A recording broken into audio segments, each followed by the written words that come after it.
அன்பார்ந்த பெரியோர்களே, தாய்மார்களே, வரலாற்று சிறப்புமிக்க அதியமான் நெடுமானஞ்சி வாழ்ந்த மண்ணில நம்முடைய எண்மண் எண் மக்கள் யாத்திரை ஜூலை 28ஆம் தேதி ராமேஸ்வரத்தில் ஆரம்பித்து 140 தொகுதிகளை கடந்து 141வது தகுதியாக தர்மபுரிக்கு வந்திருக்கிறோம். ஐயா, சாதாரண ஊர் இல்லைங்க. யாது நெடுமானஞ்சி தனக்கு கிடைத்த நெல்லிக்கனியை நம்முடைய தாய்மொழி தமிழ் மொழி நன்றாக இருக்க வேண்டும், அதற்கு அவை பாட்டி நன்றாக இருக்க வேண்டும் என்று கொடுத்த ஒரு அற்புதமான மனிதனுடைய மண். தர்மம், மாறாத வீரம், நட்பின் அடையாளமாக தர்மபுரி மண் என்றும் கூட தமிழகத்தினுடைய மக்கள் மனதிலே நிலைத்தது. அது மட்டுமில்லை சகோதர சகோதரிகளே, பெரியோர்களே, தாய்மார்களே, அதியமான் மன்னர்கள், நிறைய அதியமான் மன்னர்கள் இந்த பகுதியில் ஆண்டிருக்கின்றார். வீரத்திற்கு பெயர் போனவர்கள், கொடை வள்ளல்கள். அவர்கள் என்று கடையேறு வள்ளலே ஒரு வள்ளலாக இருப்பது தமிழினத்திற்கு அழியாத ஒரு பெருமையாக. கடையேறு வள்ளல் என்று நினைத்தால், நெடுமான் அஞ்சி என்று நாம் நினைத்தால் அது தர்மபுரி என்றுதான் அனைவருக்கும் தெரியும். அப்படிப்பட்ட மண்ணிற்கு என் மண் என் மக்கள் என்று வந்திருக்கின்றோம். ஐயா, இந்த பேரே அதானங்க ஐயா. தமிழகத்தினுடைய இழந்த பாரம்பரியத்தை மீட்டெடுக்க வேண்டும், நம்முடைய கலாச்சாரத்தினுடைய பண்பாட்டை மீட்டெடுக்க வேண்டும் என்பதற்காகத்தான் இந்த யாத்திரையை நடத்தி கொண்டிருக்கின்றோம். குறிப்பாக ஒரு மண்ணிற்கு வரும் பொழுது அந்த மண்ணினுடைய தன்மை, மாந்தர்கள், மண்ணினுடைய வேந்தர்கள், அந்த மண் நிலப்பரப்பில் இருக்கக்கூடிய கடவுள்களை எல்லாம் நாம் தொடர்ந்து பேசிக் கொண்டிருக்கின்றோம்.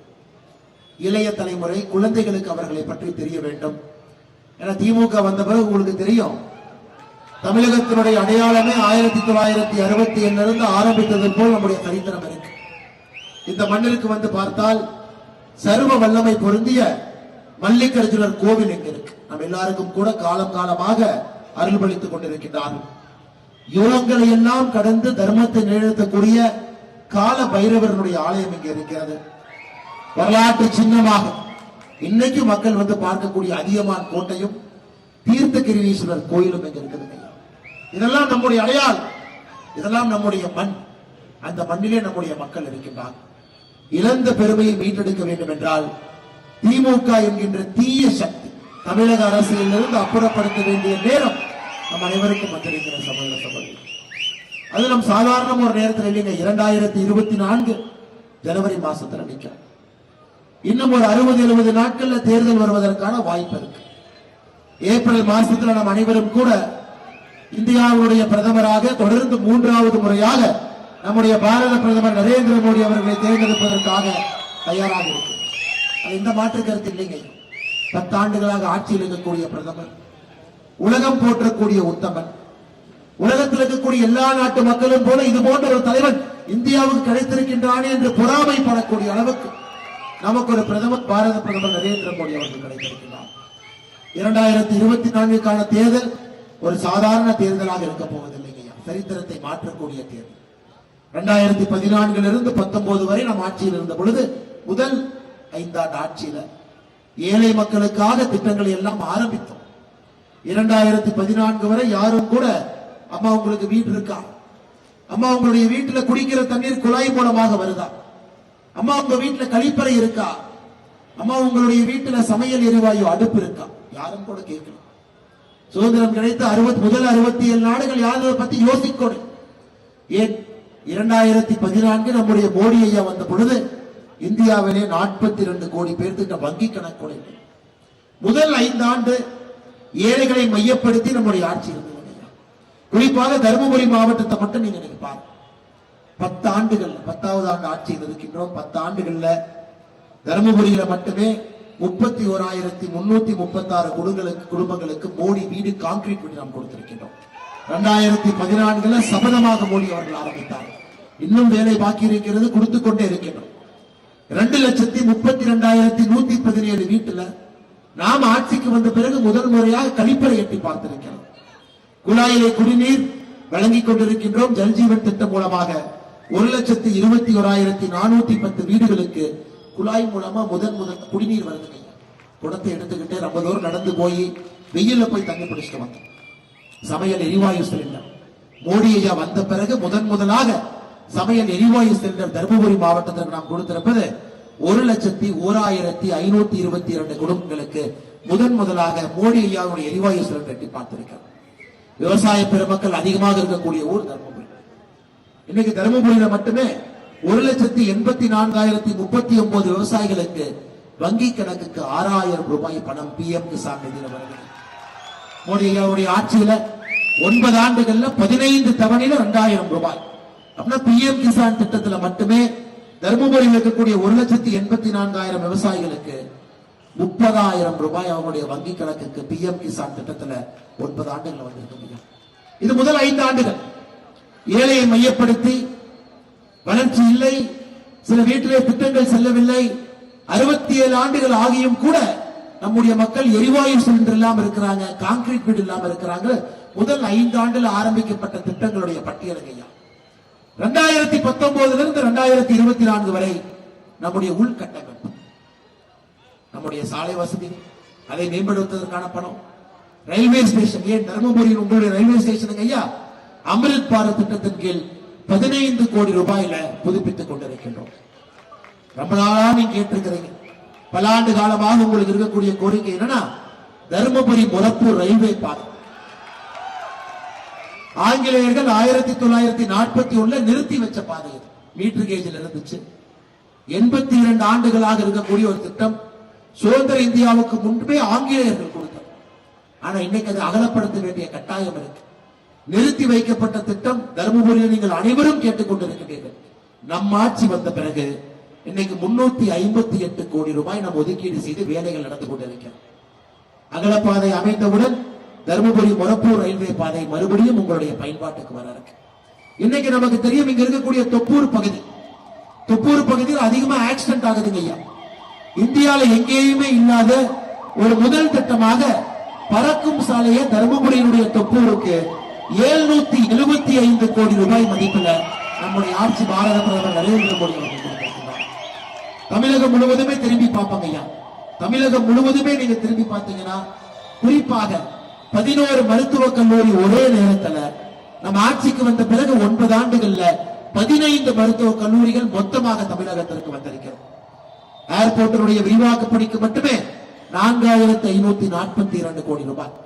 4 நாட்களுக்கு முன்புதான் திருச்சி விமான நிலையம் புது கட்டிடத்தை 1,200 கோடி ரூபாய்க்கு நம்முடைய பாரத பிரதமர் அவர்கள் தமிழ்நாட்டு மக்களுக்கு அறிவித்தார். துறைமுகங்களை மேம்படுத்துவதற்கு 1,46,000 கோடி. நான் பட்டியல் படிச்சுக்கிட்டே போலாங்க ஐயா. இதற்காக இதை சொல்றாங்க ஐயா. இரண்டாவது 5 ஆண்டில் நாம் இதை செய்து கொண்டிருக்கின்றோம். முதல் 5 ஆண்டு 2014 இருந்து 19 வரை திட்டங்களை ஆரம்பித்து இன்னும் நடத்தி கொண்டிருக்கின்றோம். ஏன்னா ஏழை என்கின்ற யாரும் இருக்கக்கூடாது என்பதற்காக மோடி வீடு, மோடி இன்சூரன்ஸ், மோடி பணம், PM கிசான் திட்டம், ஒருவருக்கும் கூட திட்டங்கள். இரண்டாவது 5 ஆண்டு திட்டங்கள் 2019 இருந்து 24 வரை உள்கட்டமைப்பு வசதி. அப்ப நீங்க என்கிட்ட கேள்வி கேட்கலாம் ஐயா, அப்ப மூன்றாவது 5 ஆண்டு என்ன செய்ய போறோம்? 2024 மோடி ஐயா திரும்பவும் ஆட்சிக்கு வந்தால் எந்த தொலைநோக்கு பார்வையிலே மோடி ஐயாவுடைய ஆட்சி இருக்கும் என்று நீங்க ஒரு கேள்வி கேட்டால் அது நியாயமான கேள்விதாங்க. 2014 ஆட்சிக்கு வந்த பொழுது இந்த உலகத்தினுடைய 11வது பெரிய பொருளாதார நாடாக இருந்தோம். 10 நாடுகள் நமக்கு முன்னாடி இருந்தாங்க, குட்டி குட்டி நாடுகள் நமக்கு முன்னாடி இருந்தாங்க. 11வது பெரிய பொருளாதார நாடு. ஊழல் என்கின்ற ஒரே ஒரு அரக்கன் இந்தியாவுடைய வளர்ச்சியை தடுத்து 11வது பெரிய பொருளாதார நாடாக அமர்ந்திருந்தோம். இன்னைக்கு மோடி ஐயா வந்த பிறகு 9 ஆண்டுகள்ல 6 படிக்கட்டுகளை தாண்டி உலகத்தினுடைய 5வது பெரிய பொருளாதார நாடாக மாறி இருக்கிறது. தனி மனித வருமானம் 86,000 இருந்துச்சு. நம்ம 2014 ஆட்சிக்கு வந்த பொழுது ஒரு தனி மனிதனுடைய வருமானம் 86,000. இன்னைக்கு 9 ஆண்டுகள் கழித்து ஒரு தனி மனிதனுடைய வருமானத்தை 1,96,000 ரூபாயாக நம்ம உயர்த்தி இருக்கின்றோம். 11வது பெரிய பொருளாதார நாடாக இருந்து 5வது பெரிய பொருளாதார நாடு. மோடியை சொல்லிட்டாங்க ஐயா, மறுபடியும் பாரதிய ஜனதா கட்சி உங்களுடைய ஆசீர்வாதத்தோடு ஆட்சிக்கு 2024 நீங்க கொண்டு வந்தீங்கன்னா, கொண்டு வர போறீங்க, முடிவு பண்ணிட்டீங்க. 2028 முடியும் பொழுது உலகத்தினுடைய 3வது பெரிய பொருளாதார நாடாக நம்ம மாறப்போகின்றோம். 5வது இருந்து 3வது. நமக்கு மேல அமெரிக்காவும் சைனாவும் மட்டும்தான் இருக்க போறான். நமக்கு மேல இருக்கக்கூடிய ஜப்பானையும் ஜெர்மனியும் இன்னும் 3 ஆண்டுகள்ல முந்தி அடித்து 3வது இடத்துக்கு வரப்போம். பிரதமர் அவர்கள் இதை விகசித் பாரத் என்று சொல்கின்றார்கள் ஹிந்தியில். தமிழ்ல சொல்ல வேண்டும் என்றால் வளர்ச்சி அடைந்த பாரதம்.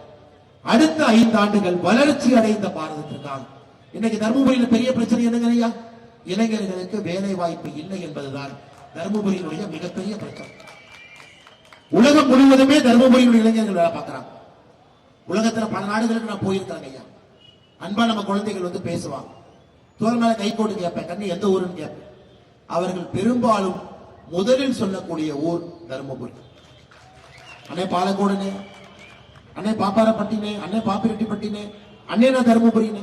இதே லண்டன்ல, அமெரிக்காவில, சிங்கப்பூர்ல, மலேசியாவில், டெல்லியில, பாம்பேல, சென்னையில, கோயம்புத்தூர்ல, திருப்பூர் எங்கே சென்றாலும் கூட தருமபுரி மாவட்டத்தினுடைய கடினமாக உழைக்கக்கூடிய மக்கள் உலகம் முழுவதும் நீங்க வேலை பார்த்துட்டு இருக்கீங்க. ஒரு விதத்திலே நமக்கு பெருமையாக இருந்தாலும் கூட எனக்கு ஒரு விதத்துல சங்கடம். அப்பா அம்மாவை எல்லாம் விட்டுட்டு, பிறந்த ஊரை விட்டுட்டு, தோட்டங்காட்டை விட்டுட்டு, நம்ம குழந்தைகள் எவ்வளவு தூரம் எத்தனை கண்டம் தாண்டி படிக்கிறாங்க பாருங்க, வேலை செய்யறாங்க பாருங்க. ஏங்க ஐயா, தர்மபுரியில இத்தனை காலமாக ஜாதியை வைத்து அரசியல் செய்து செய்து செய்து வளர்ச்சி இல்லாத ஒரு மாவட்டமாக இதை மாற்றி வைத்திருக்கிறார். உங்களுக்கு தெரியுங்க ஐயா, ஜாதி அரசியல் உங்களுக்கு தெரியும். தர்மபுரியினுடைய வளர்ச்சி குறியீடு பாருங்க ஐயா. தமிழகத்தினுடைய முதல் 4 மாவட்டங்கள் சென்னை, செங்கல்பட்டு, காஞ்சிபுரம், கோயம்புத்தூர், முதல் 4 மாவட்டங்கள் வளர்ச்சி. முதல் 4 மாவட்டங்கள் மட்டுமே உற்பத்தி திறன்ல 34 விழுக்காடு நம்ம கொடுக்கிறாங்க ஐயா. 34 விழுக்காடு, 34% 4 மாவட்டங்கள். தர்மபுரியினுடைய உற்பத்தி திறன் 1.7%. பாருங்க, நம்ம எவ்வளவு வேலை செய்ய வேண்டியிருக்கு பாருங்க. தர்மபுரியில தொழிற்சாலையில கொண்டு வரணும், லட்சக்கணக்கான வேலை வாய்ப்பை உருவாக்கணும், காவிரி திட்டத்தை செயல்படுத்தணும், விவசாய நிலங்களுக்கு பாசன வசதியை அதிகப்படுத்தணும், விவசாயிகளுக்கு விவசாயம் செய்தால் அதிலிருந்து நல்ல லாபம் கிடைக்கும் அளவுக்கு முயற்சி எடுக்கணும். எந்த ஒரு இளைஞரும் கூட தருமபுரியை விட்டு வெளியே வேலைக்கு செல்லக்கூடாது. நிறுவனங்கள் இங்க வரணும். பக்கத்துல இங்கிருந்து பெங்களூர்ல எத்தனை நிறுவனங்கள் இருக்கு, ஒசூருக்கு எத்தனை பேர் வர்றாங்க, தருமபுரிக்கு அத்தனை பேர் வர்றது இல்லைங்க. அதுதான் நம்முடைய முதல் வேலையாக இருக்கு. 2024 நீங்கள் தேர்ந்தெடுக்கக்கூடிய பாராளுமன்ற உறுப்பினர், மோடி அவர்களுடைய உறுப்பினர், நம்முடைய ஒரே ஒரு தாரக மந்திரம் வளர்ச்சி வளர்ச்சி வளர்ச்சி மட்டும்தான் தருமபுரி கையா. நீங்க வாய்ப்பு கொடுக்கும். இந்தியா முழுவதுமே வளர்ச்சி, இந்தியா முழுவதுமே வளர்ச்சி பேசுறாங்க. இந்தியாவில ஒரு ஊரும் கூட வளர்ந்து கொண்டிருக்கிறது. ஆனா தருமபுரியில மட்டும் 1.7% நம்முடைய உற்பத்தி திறன் இருக்கு. ஜாதியை பேசி பேசி தருமபுரியினுடைய வளர்ச்சியை பின்னால் இழுத்து சென்று கொண்டிருக்கிறார். ஐயா, உங்க ஊர்ல ஒரு சரித்திரத்தை அப்பப்ப நம்ம மறந்துடும். 1965 தர்மபுரியில இடைத்தேர்தல் நடந்துச்சு ஐயா. 1965 தர்மபுரியில இடைத்தேர்தல். அப்ப விடுதலை பத்திரிகையில பெரியார் அவர்கள் ஒரு அறிக்கை வெளியிடுறாங்க. என்ன அறிக்கை வெளியிடுறாங்கன்னா, அவர் அந்த அறிக்கை, அந்த லைன் அப்படியே படிக்கிற பாருங்க. அந்த தர்மபுரி வேட்பாளர்களே உஷார், கலவரக்காரர்களை ஆதரிக்காதீர்கள், திமுகவின் கூட்டுச்சதிக்கு இடம் தராதீர்கள். பெரியார் விடுதலை பத்திரிகையில 1965 உங்க ஊர்ல நடந்த இடைத்தேர்தல்ல பெரியார் அவருடைய வரிகளை நான் உங்களுக்கு படிச்சு காட்டுறேன். தர்மபுரி வேட்பாளர்களே உஷார், கலவரக்காரர்களை ஆதரிக்காதீர்கள், திமுகவின் கூட்டுச்சதிக்கு இடம் தராதீர்கள். அதாவது திமுகவுக்கு வாக்களிச்சீங்கன்னா கலவரம் தான் வரும், ஓட்டு போடாதீங்கன்னு விடுதலையிலே பெரியார் அவர்கள் எழுதுறார். அந்த 1965 தேர்தல்ல பெரியார் அவர்கள் திமுகவுக்கு எதிராக எழுதி ஜெயிச்சவங்க யாருன்னு பாத்தீங்கன்னா காங்கிரஸ் கட்சியை சார்ந்த DN வடிவேல் கவுண்டர். இன்னைக்கு அவருடைய பேரை திமுகவுடைய சரித்திரத்தை அப்பப்ப மறந்துடும். பெரியார் அவர்கள் சொல்றாங்க திமுக ஓடியே கலவரக்காரங்கன்னா ஜாதியை வைத்து அரசியல் செய்வது மட்டும்தான் திமுகவுக்கு தெரியும் என்பதை பெரியார் அவர்களே 1965 விடுதலை எழுதுறாங்க. ஜாதியை தூண்டி மக்களை ஜாதியால் பிரித்து ஜாதி அரசியல் செய்து செய்து தர்மபுரியினுடைய வளர்ச்சியை குறைத்திருக்கிறார். அதனால உங்க MP வந்தா நீங்க கேட்கணும், அண்ணே யாராவது ஒரு பூமி பூஜை தர்மபுரியில போட்டா கூட, ஒரு ஊதுபத்திய பத்த வச்சா கூட, ஏன் ஒரு சூடத்தை எடுத்துட்டு யாராச்சும் போனா கூட என்ன சொல்லுவாருன்னா, இது திராவிட மாடல் அரசு. எப்படியா நீ ஊதுபத்தியும் நீ சூடத்தை எடுத்துட்டு வரலாம்? அவர்கிட்ட சொன்ன அண்ணே, நீங்க திராவிட மாடல் அரசு, உங்களுடைய கொள்கைக்கு தந்தைன்னு தந்தை பெரியார் அவங்க பேரை சொல்றீங்க. அண்ணாமலை என்ன வந்தார் 1965 விடுதலை பத்திரிகையில பெரியார் அவர்கள் நடத்தக்கூடிய பத்திரிகையில பெரியார் அவர்கள் திமுகவை பத்தி தருமபுரி இடைத்தேர்தல் எழுதுறதை பத்தி சொன்னாங்கன்னு நீங்க பெரியார் என்ன சொல்லாம சொல்லியிருக்காருன்னா, உங்கள் எம்பி செந்தில்குமார் ஒரு கலவரக்காரன் என்று சொன்னாமல் 1965 இன்னைக்கு உங்க எம்பியினுடைய சாதனையை பார்ப்போம். அவருடைய முதல் சாதனை என்னன்னா, மத்திய அரசு எந்த திட்டத்தை கொண்டு வந்தாலும் எல்கேஜி குழந்தைய போல ஓடி போய் ஸ்டிக்கர் ஒட்டுறது. பறக்கும் சாலை திட்டம் 775 கோடி. அதுக்கு என்ன சொல்றாருன்னா, இந்தியால எங்கேயுமே அம்மா பறக்கும் சாலைக்கு இந்தியால எங்கேயுமே ஒரே இடத்துல 775 கோடி ரூபாய் கொடுக்கலைங்க. சமீபத்தில் ஒரு பெரிய விபத்து நடந்துச்சு, நீங்க பாத்துருப்பீங்க. அதெல்லாம் அந்த சிமெண்ட் லாரி அடிச்சு நிறைய பேர் இறந்துட்டாங்க. அதன் பிறகு மத்திய அரசு, நம்முடைய அமைச்சர் நிதின் கட்கரி அவர்கள், இனிமேல் மொரப்பூர்ல ஒரு விபத்து நடக்க கூடாது என்பதற்காக கொடுக்கப்பட்ட சாலை தான் தொப்பூர்ல அந்த பறக்கும் சாலை 775 கோடி. எம்பி சொல்றாரு, பாராளுமன்றத்தில் நான் பேசுனாலதான் கொடுத்தாங்க. சரி, பாராளுமன்றத்தில் நீங்க என்ன பேசுனீங்க? நீங்க என்ன பேசுனீங்கன்னு பார்ப்போம். பாராளுமன்றத்தில் இவர் பேசிய பொன் வார்த்தைகளை பார்ப்போம். பொன் எழுத்துக்களால் பறிக்கப்பட வேண்டிய வார்த்தை.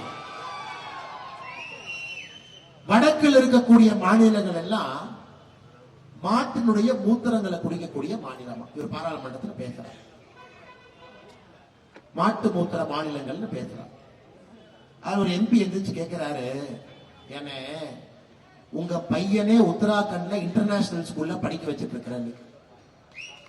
உங்க எம்பியினுடைய பையன் உத்தராகண்ட் மாநிலத்திலே இன்டர்நேஷனல் ஸ்கூல்ல படிக்கிறார். நாமெல்லாம் கவர்மெண்ட் ஸ்கூல்ல படிக்கிற வச்சுக்கங்க, அது தனியா விடுங்க. அப்ப உத்தராகண்டும் மாட்டு மூத்திரம் குடிக்கக்கூடிய ஊரான். அடுத்த நான் சத்தமே இல்லாம வரார், நான் பேசியது தவறு, என்னை மன்னிச்சுங்க, இனிமேல் பாராளுமன்றத்தில் இந்த மாதிரி பேச மாட்டேன் அப்படிங்கிறது இவர் செய்த முதல் சாதனை. இரண்டாவது என்ன சொல்றாருன்னா, வடக்கிலே சிவபெருமானுக்கும் பார்வதி அம்மையாருக்கும் பிள்ளையார் தான் குழந்தைங்கிறீங்க, முருகபெருமான் இல்லைங்கிறீங்க. அப்ப சிவபெருமானும் பார்வதியும் குடும்ப கட்டுப்பாடு ஆபரேஷன் பண்ணிட்டாங்களான்னு கேட்கிறாங்க. இந்த மாதிரி மனிதர்களை பார்த்திருக்கிறீங்களா? இத மைக்கில் பேசுவதற்கு நானே வெட்கி தலை குனிகிறேன். இவர் பாராளுமன்றத்தில் என்ன பேசணும்? அண்ணே, தருமபுரியோட உற்பத்தி திறன் 1.7% இருக்கு. ஒரு 4 லட்சம் பேருக்கு 5 வருஷத்துல வேலை வாய்ப்பு உருவாக்கி கொடுக்கணும். தொழிற்சாலைகள் வேண்டும், தொழிற்சாலைகள் வேண்டும், தொழிற்சாலைகள் வேண்டும்னு பேசுற மனுஷன் காவிரி கூட்டு குடிநீர் திட்டத்துக்கு வருவாங்க ஐயா. இதை வச்சு இங்க இருக்கக்கூடிய திராவிட முன்னேற்ற கழகம் பல ஆண்டுகளா டிராமா பண்றாங்க. இன்னைக்கு முதலமைச்சர் அவர்கள் சொல்லியிருக்கிறாங்க, நாங்க பேஸ் 2 ஒகேனக்கல் கூட்டு குடிநீர் திட்டத்தை கொண்டு வர போகின்றோம், அதற்காக 4500 கோடி ரூபாய் செலவு பண்ணுவோம். பேஸ் 1 திட்டத்தை வெற்றிகரமாக செயல்படுத்தி காட்டியிருக்கின்றோம் எல்லாம் பெருமை பேசுகிறாங்க திமுக காரங்க. சமீபத்தில் மத்திய அரசுடைய சிஏஜி கம்பென்ட்ரோலர் ஆடிட்டர் ஜெனரல் அமைப்பு பேஸ் 1 ஒகேனக்கல் கூட்டு குடிநீர் திட்டத்தை பரிசீலனை பண்ணாங்க. செலவு பண்ண காசுக்கும் மக்களுக்கு கிடைக்கக்கூடிய பயனுக்கும் சம்பந்தம் இருக்கான்னு சிஏஜி ஒரு அறிக்கை வெளியிட்டார். 1334 கோடியிலே தொடங்கப்பட்ட திட்டம் 1928 கோடியில முடிச்சாங்க. அதை சிஏஜி அறிக்கை சொல்லுகிறது, தவறான திட்டமிடுதல், தவறான செயல்படுத்துதல் காரணமாக எந்த இலக்கை அடைவதற்காக ஒகேனக்கல் கூட்டு குடிநீர் திட்டத்தை ஆரம்பித்தார்களோ அந்த இலக்கை அடையவில்லை என்று சிஏஜி அறிக்கை சொல்றாங்க. உதாரணத்துக்கு உலக சுகாதார மையம் சொல்றாங்க, தருமபுரியில 1 லிட்டர் தண்ணியில 1 மில்லி கிராமுக்கு கீழே புளூரைடு இருக்கணும். ஒகேனக்கல் கூட்டு குடிநீர் திட்டம் கொண்டு வந்ததே இங்கே புளூரைடு இருக்கக்கூடாது என்பதற்காக. இன்னைக்கு இந்த திட்டம் செயல்படுத்திய பிறகும் கூட 1 லிட்டர் தண்ணி எடுத்தீங்கன்னா 1.5 மில்லி கிராம் தண்ணியை குடிக்கூடாதுங்கம்மா. உலக சுகாதார மையத்தை பொறுத்தவரை 1.5 மில்லி கிராம் புளூரைடு இருக்கக்கூடிய தண்ணியை குடிக்க கூடாது. ஆனா இன்னைக்கு உங்களுக்கு ஒகேனக்கல் கூட்டு குடிநீர் திட்டத்தில் வரக்கூடிய தண்ணியை 1.5 மில்லிகிராம் ஃப்ளூரைடு இருக்கக்கூடிய தண்ணி. இதனால்தான் சிஏஜி அறிக்கை சொல்றாங்க திட்டமிடுதல் சரியில்லை. இன்னைக்கு ஒகேனக்கல் கூட்டு குடிநீர் திட்டம் செயல்படுத்திய பிறகு திட்ட அறிக்கை என்ன சொல்லுதுன்னா, ஒரு மனிதருக்கு தர்மபுரியில 40 லிட்டர் குடிக்கிற தண்ணி கிடைக்கும். இன்னைக்கு சராசரியா 24 லிட்டர் தண்ணி கிடைக்கும். 14 லிட்டர் தண்ணி குறைவா கிடைக்கும். முதல் திட்டத்தையே சிறப்பா செய்யல, முதல் திட்டத்தையே உருப்படியா செய்யல, முதல் திட்டத்திலேயே இலக்கு அடையல. இன்னைக்கு ஒகேனக்கல் கூட்டு குடிநீர் திட்டம் இரண்டாவது திட்டத்திற்கு 4500 கோடி ரூபாய் ஒதுக்கி இருக்காங்க. 5 வருஷம் கழிச்சு யாராச்சும் மைக்கில் என்னை மாதிரி வந்து பேசினா இதை விட அதிகமா பேசுவாங்க. வெறும் டிராமா. கூட்டு குடிநீர் திட்டத்தை கொண்டு வர்றோம், கூட்டு குடிநீர் திட்டத்தை கொண்டு வருவோம் என்று வெறும் டிராமா செய்து எந்த வேலையும் செய்யாம வண்டி ஓட்டிட்டு இருக்காங்க. தாய் காவேரி தமிழ்நாட்டுக்குள்ள வரணும்னா உங்க ஊருக்குள்ள வந்துதாங்க தமிழ்நாட்டுக்கு வரணும். ஒகேனக்கலை தொட்டுதான் வரணும். நீங்க என்ன கேக்குறீங்க? ஆனா காவேரியினுடைய உபரி நீர் திட்டத்தை எங்களுக்கு கொடுங்க, விவசாயம் பார்த்துக்கிறோம். காவேரியினுடைய தண்ணியை பம்ப் பண்ணி எங்களுக்கு அனுப்புங்க. 1 லட்சம் ஏக்கர் தர்மபுரியிலே பாசன வசதி நடக்கும். இது உங்க எம்பி எப்பாச்சும் பேசியிருக்காருங்களா? குடிநீர் திட்டத்தை பத்தி பாராளுமன்றத்தில் பேசியிருக்காரா? அல்லது விவசாயிகளுக்கு நலனை அதிகப்படுத்துவதற்கு பாசன வசதியை மேம்படுத்துவதற்கு பேசியிருக்காங்களா? கிடையாது ஐயா. அதனால்தான் நான் திரும்ப திரும்ப சொல்றேன் ஐயா, வளர்ச்சி அரசியல் மட்டும்தான் நம்ம கையில் எடுக்க வேண்டுமோ தவிர எந்த அரசியலையும் பாரதிய ஜனதா கட்சியோ மோடி ஐயாவோ கையில் எடுக்க போறது கிடையாது. இன்னைக்கு ஐயா உங்களுக்கு ஒரே ஒரு கேள்வி கேட்கிறேன், தாய்மார்கள் இங்க இருக்கிறீங்க. இன்னைக்கு நம்ம முதலமைச்சர் ஐயா சொல்றார், நாங்கெல்லாம் ஒரு கூட்டணியில் இருக்கிறோம், இந்தி கூட்டணியில் இருக்கிறோம், நம்முடைய பாரத பிரதமர் அவர்கள் சரியா ஆட்சி பண்ணல, அதனால் நாங்க வேறு ஒரு பிரதம மந்திரியை கொண்டு வர போகின்றோம். நான் உங்கள்கிட்ட ஒரே ஒரு கேள்வி கேட்கிறேன், ஒரு நிமிடத்திற்கு நம்ம யோசனை பண்ணுவோங்க ஐயா. சரி, பிரதமர் நரேந்திர மோடி அவர்கள் இல்லைன்னா வேறு யார் இந்தியாவுடைய பிரதமராக இருக்க முடியும்? ஒரு நிமிஷம் யோசிப்பாங்க. லல்லு பிரசாத் யாதவ் ஐயாவை போட்டலாமாங்க ஐயா? நல்லா இருப்பாருங்களா? அவருக்கு செங்கோல்னா என்னன்னு கூட தெரியாது, திருக்குறள்னா என்னன்னு கூட தெரியாது, தமிழ் கலாச்சாரத்தினுடைய பெருமை தெரியாது. அவருக்கு தெரிஞ்சது ஊழல் ஊழல் ஊழல் மட்டும்தான். சரி, லல்லு பிரசாத் யாதவ் வேண்டான்ட்டீங்க, ஸ்டாலின் ஐயாவை போட்டலாங்களா? அண்ணே 31 மாசமா குளிர் ஜுரம் வந்து உட்கார்ந்து இருக்கிறோம், நீங்க உங்க பாட்டுக்கு வந்து மைக் எடுத்து பிரதமர் எல்லாம் பேசிட்டு போறீங்களா? மம்தா பானர்ஜியை போட்டலாங்களா? நீங்களே யோசிச்சு பாருங்க. பிரதமராக வருவதற்கு மோடி ஐயாவை தவிர இந்தியாவில் யாருக்கு தகுதி இருக்கு? மோடி அவர்கள் மட்டும்தான் 2024 நம்முடைய பிரதமராக வருவதற்கு முழு தகுதி. இன்னைக்கு சில நண்பர்கள் வரும்போது கேட்டாங்க, தர்மபுரியில் யாருமே நம்ம பாராளுமன்ற வேட்பாளர் இப்பே சொல்லிருக்கனே, பேர் அறிவிச்சிருக்கனே, இப்பே போட்டோ எல்லாம் போட்டு மக்கள்கிட்ட போய் ஓட்டு கேட்போம். சகோதர சகோதரிகளே, ஒரு விஷயத்தை நீங்க புரிஞ்சுக்கணும், எங்களுடைய வேட்பாளருக்கு பெயர் கிடையாது. எந்த வேட்பாளர் பாரதிய ஜனதா கட்சியிலிருந்து நின்றாலும் அவருடைய பெயர் நரேந்திர மோடி. நீங்கள் வாக்கு செலுத்துவது நரேந்திர மோடிக்காக. நரேந்திர மோடி என்கின்ற மனிதரின் மீது இருக்கக்கூடிய நம்பிக்கை தாங்க ஓட்டு. அதைத்தான் மோடி கேரண்டி என்று சொல்லுகிறோம். நரேந்திர மோடி அவங்க தப்பு பண்ண மாட்டாங்க, தப்பு செய்ய விட மாட்டாங்க. நரேந்திர மோடி கீழே இருக்கிறவங்களை கூட பிச்சு எடுத்துருவாரு. நரேந்திர மோடியினுடைய எம்பியாக இருந்தால் தவறு செய்வதற்கு வாய்ப்பே இல்லை என்கின்ற நம்பிக்கையில உங்களுடைய வாக்கு வேட்பாளர் முக்கியம் இல்லைங்கய்யா, நரேந்திர மோடிங்கிற பெயருக்கு நீங்கள் வாக்களிக்க போறீங்க. திட்டத்தை நான் கொண்டு வரோம், திட்டத்தை மோடி கொடுப்பார். மோடி ஐயாவுக்கு தர்மபுரியை பத்தி நல்லா தெரியும். தர்மபுரியில என்ன பிரச்சனை என்பது மோடி ஐயாவுக்கு தெளிவா தெரியும். ஏன்னா உங்க எம்பியை தான் பாராளுமன்றத்தில் பாக்குறாரு. தர்மபுரியினுடைய பிரச்சனையே உங்க எம்பி தான் என்பது மோடி ஐயாவுக்கு தெரியும். என்னுடைய அன்பான வேண்டுகோள், 2024 பாராளுமன்ற தேர்தலில் நீங்கள் அனைவரும் கூட ஒரே ஒரு முடிவு எடுக்கணும். ஆனா யாருக்கோ ஓட்டு போட்டு பார்த்துட்டோம், கைரேகை தேய்ஞ்சதுதான் மிச்சம். யாரும் கூட நம்ம எதிர்பார்த்த மாற்றத்தையும் நம்பிக்கையும் கொடுக்கல. சத்தீஸ்கர்ல பழங்குடியின மக்கள் மோடியின் பின்னால் நிற்கிறார், ராஜஸ்தான் மக்கள் நிற்கிறார், உத்தரப்பிரதேச மக்கள் நிற்கிறார், மத்திய பிரதேச மக்கள் நிற்கிறார், தெலங்கானாவில் நிற்கிறார், ஒரிசால நிற்கிறார், யோசிங்க, ஜார்க்கண்ட்ல நிற்கிறாங்க, டெல்லியில நிற்கிறாங்க, குஜராத்தில் நிற்கிறாங்க, வடகிழக்குல நிற்கிறாங்க, நாகாலாந்துல நிற்கிறாங்க, அசாம்ல நிற்கிறாங்க. அவங்க எல்லாம் முட்டாள்களாங்க ஐயா? ஏதோ ஒரு விஷயத்தை பார்த்து விட்டு பின்னால் நிற்கிறாங்க. தமிழகத்தை இத்தனை காலமாக நம்மை ஏமாற்றி இந்த முறை நாம் அனைவரும் தெளிவாக இருக்கின்றோம். நாமும் மோடியின் பின்னால் நிற்போம்.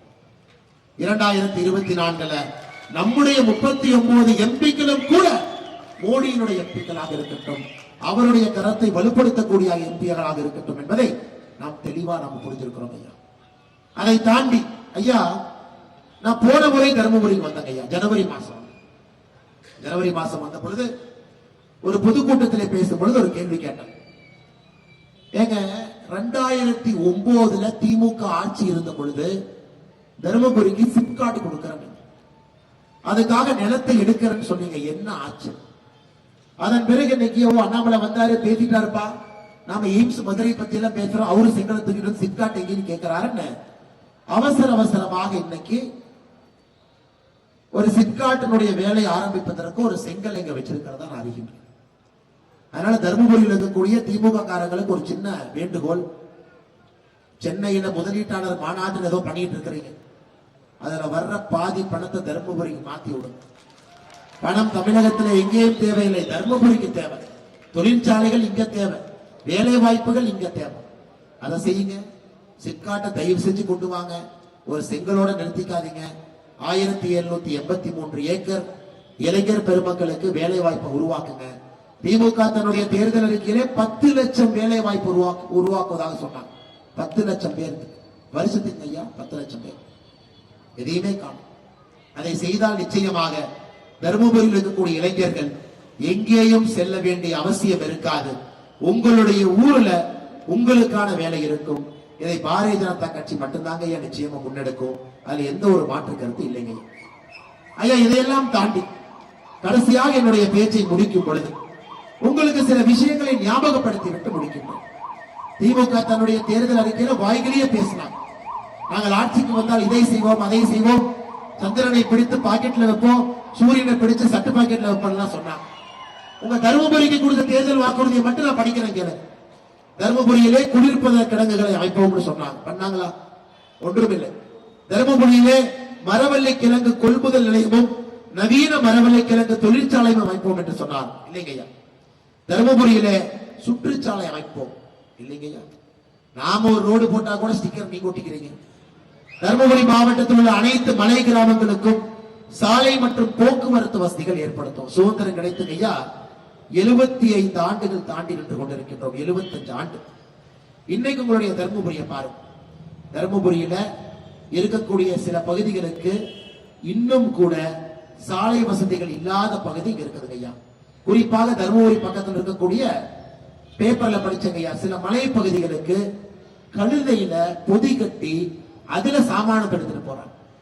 ஆனா மத்திய அரசு மோடியை கேட்கிறாங்க, கிராம சாலையின் திட்டத்திற்கு பணம் வேண்டுமா என்றால் தமிழக அரசு கடிதம் எழுதியிருக்காங்க. தமிழகத்துல எல்லா பகுதியிலும் கிராம சாலைகள் இருக்கு, எங்களுக்கு பணம் வேண்டாம் என்று சொல்லக்கூடிய திமுக ஆட்சி. ஆனா முதலமைச்சர் சொல்லணும், ஐயா போலீஸ் செக்யூரிட்டி இல்லாம உங்க கட்சிக்காரங்க இல்லாம தனியா தருமபுரிக்கு வந்து எத்தனை பகுதியில மலைவாழ் பகுதிக்கு சாலை இல்லை என்பதை நீங்க கணக்கு போட்டு நீங்க செலவு பண்ண வேண்டாம், செலவு நாங்க பண்றோம். மோடி ஐயாவுக்கு கிராமப்புற சாலை திட்டத்தில் பணம் வேண்டும் என்று கேளுங்கள், எத்தனை ரூபாய் வேண்டுமோ அத்தனையும் கொண்டு வருகின்றோம். ஆனா தருமபுரியில் இப்பொழுதும் கஷ்டமா இருக்கு. பேப்பர் டிவியில பார்த்தா கழுதையின் மீது சாமானத்தை ஏற்றிட்டு போறாங்க. இந்த லட்சணத்துல இவர்கள் சொல்லி இருக்கின்றார்கள், தருமபுரி மாவட்டத்துல எல்லா மலை கிராமங்களுக்கும் சாலை மற்றும் போக்குவரத்து வசதிகள் செய்வோம் என்று வாக்குறுதி கொடுத்திருக்காங்க. தருமபுரியிலே மாம்பழக்கூழ் தயாரிக்கும் தொழிற்சாலை தொடங்க நடவடிக்கை எடுப்போம். இல்லை. தருமபுரி வத்தல் மலையில் உற்பத்தியாகி தென்பெண்ணை ஆற்றில் கலக்கும் சனத்குமார் நதியில் உள்ள ஆக்கிரமிப்புகளை அகற்றி புனரமைப்பு செய்வோம். இல்லை. தருமபுரி நகராட்சி பேருந்து நிலையம் தற்போதுள்ள இடத்திலே விரிவுபடுத்தி நவீனமயமாக்கும். இல்லைங்க. எதுவுமே எந்த தேர்தல் வாக்குறுதி கொடுக்காம முதலமைச்சர் அவர்கள் முழுநேர வேலையாக பொய் சொல்லிக் கொண்டிருக்கின்றார்கள். 511 தேர்தல் வாக்குறுதியில 99% முடித்து விட்டோம் என்கின்ற மிகப்பெரிய பொய்யை சொல்றாங்க. இல்லைங்க, நடக்காது. திமுக ஆட்சி ஜாதி என்கின்ற நாற்காலியில் அமர்ந்திருக்கின்றார். மேல் ஜாதி கீழ் ஜாதி என்கின்ற நாற்காலியில் இருக்கார். இதை தந்தை பெரியார் அவர்கள் அவரே அற்புதமா 1965 உங்களுடைய இடைத்தேர்தல்ல அவருடைய சொந்த விடுதலை பத்திரிகையில திமுகவை கலகக்காரன் என்கின்ற வார்த்தையோடு சொல்லி இருக்கின்றார்.